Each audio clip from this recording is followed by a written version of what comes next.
எத்தனை பேர் சொல்லலாம்? நல்லவர், நன்மையினால் முடிசூட்டி. ஓ நல்லவரே இயேசு தேவா, நன்மையினால் முடிசூட்டி. நன்மைகளின் நாயகனே நன்றி.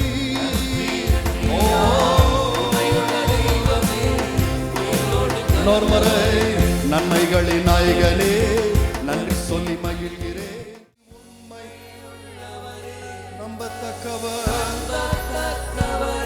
ஆமென். உண்மை உள்ளவரே, நம்பத்தக்கவரே, நீரே வழி, நீரே சத்தியம், நீரே ஜீவன் ஏசையா.